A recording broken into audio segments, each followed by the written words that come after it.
Num anfiteatro romano lotado, milhares de pessoas assistem em silêncio absoluto. Soldados arrastam um homem já idoso até a borda de um imenso caldeirão.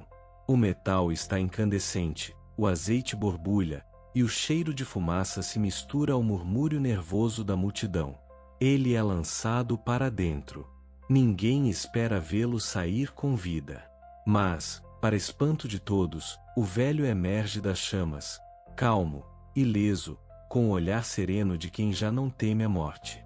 Aquele homem era João, um dos últimos apóstolos ainda vivos, testemunha direta de Jesus de Nazaré.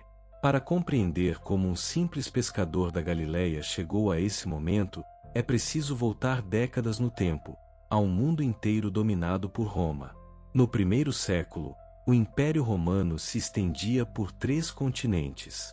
Legiões marchavam por estradas de pedra que ligavam cidades distantes, templos pagãos se erguiam em cada praça, e imperadores se autoproclamavam divinos diante de multidões obedientes.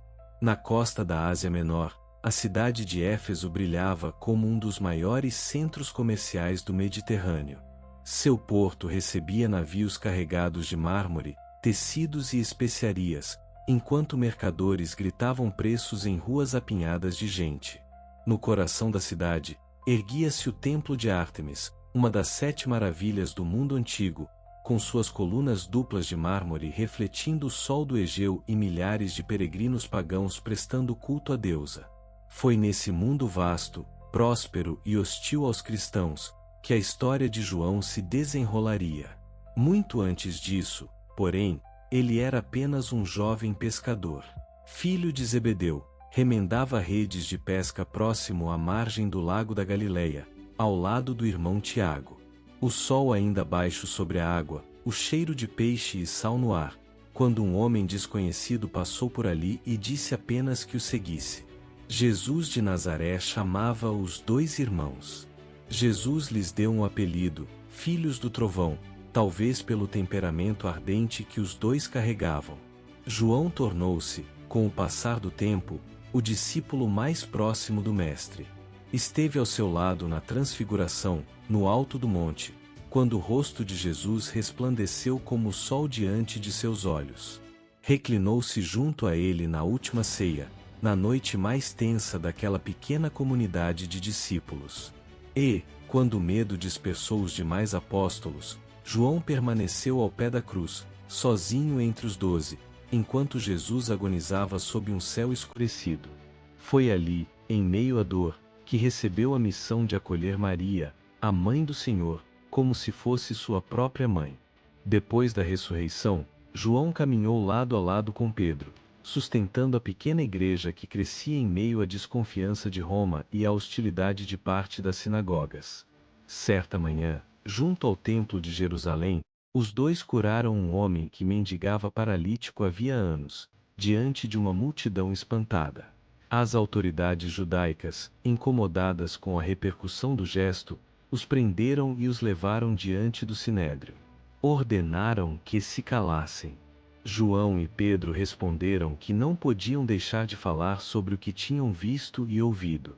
Foram libertados, mas o episódio revelou algo que marcaria toda a vida de João, uma coragem tranquila diante das autoridades deste mundo.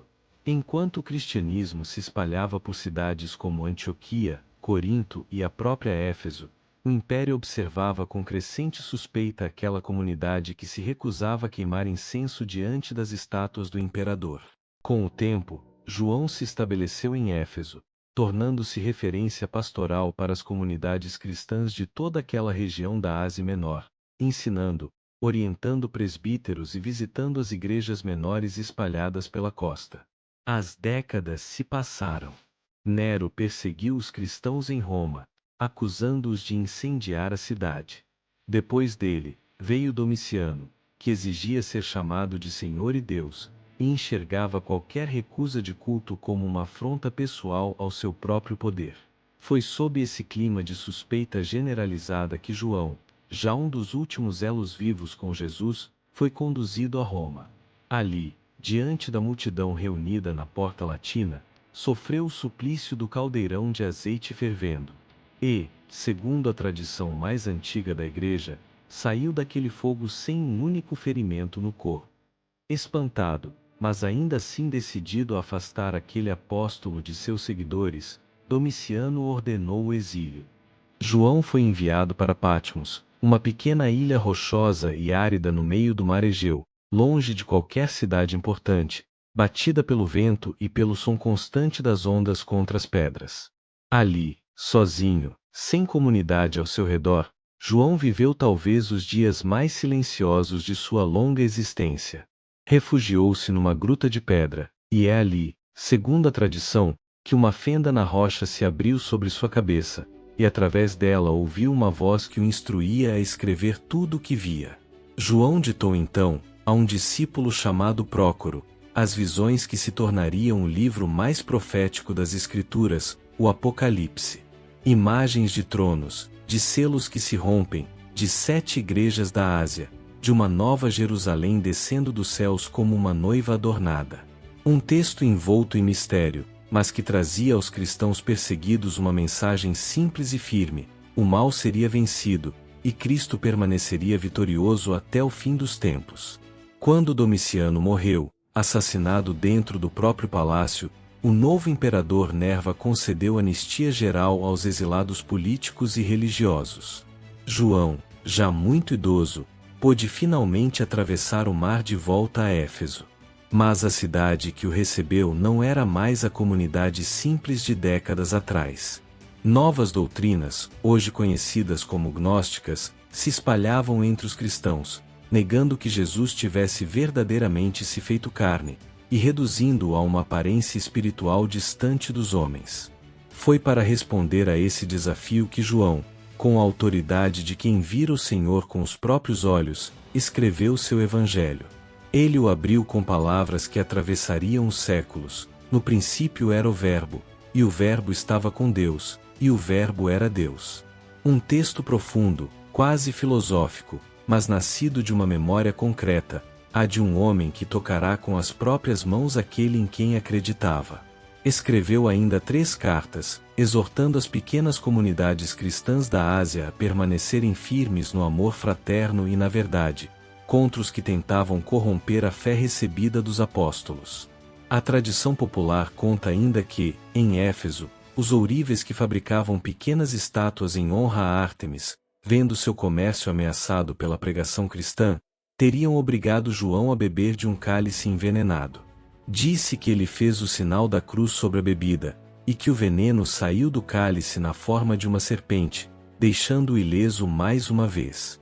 João morreu em Éfeso, já centenário, o último dos 12 a partir desta vida, e o único, segundo a tradição da Igreja, que não conheceu o martírio, apesar de tantos sofrimentos suportados por causa do Evangelho.